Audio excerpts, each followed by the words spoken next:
Kowtow, which is borrowed from Kowtow in Cantonese, is the act of deep respect shown by prostration, that is, kneeling and bowing so low as to have one's head touching the ground. An alternative Chinese term is ketou. However, the meaning is somewhat altered. Ku has the general meaning of knock, whereas K has the general meaning of touch upon, tu meaning head. In East Asian culture, the Kowtow is the highest sign of reverence. It was widely used to show reverence for one's elders, superiors, and especially the emperor, as well as for religious and cultural objects of worship.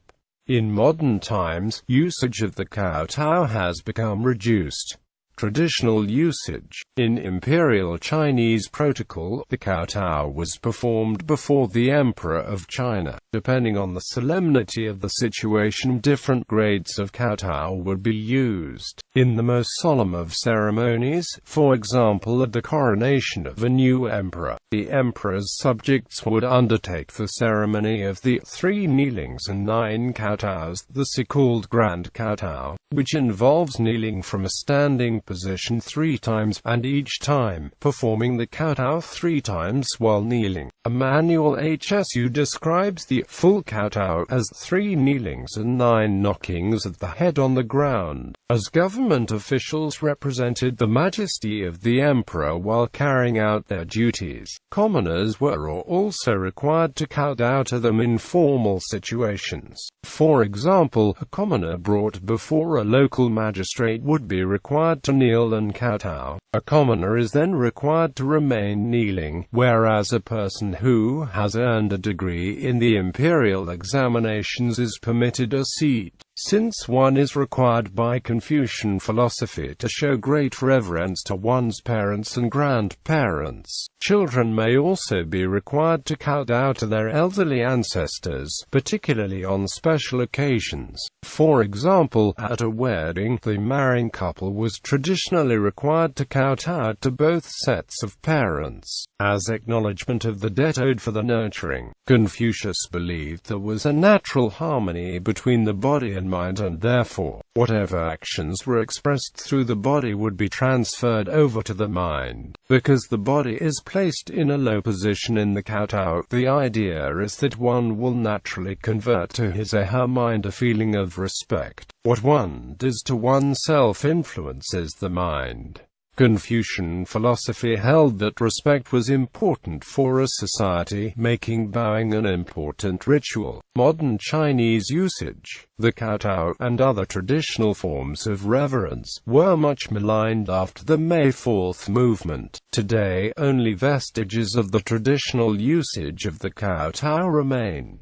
In many situations, the standing bow has replaced the Kowtow. For example, some, but not all, people would choose to kowtow before the grave of an ancestor, or while making traditional offerings to an ancestor. Direct descendants may also kowtow at the funeral of an ancestor, while others would simply bow. During a wedding, some couples may kowtow to the respective parents, though the standing bow is today more common. In extreme cases, the Kowtow can be used to express profound gratitude, apology, or to beg for forgiveness. The Kowtow remains alive as part of a formal induction ceremony in certain traditional trades that involve apprenticeship or discipleship. For example, Chinese martial arts schools often require a student to kowtow to a master. Likewise, traditional performing arts often also require the kowtow. Religion.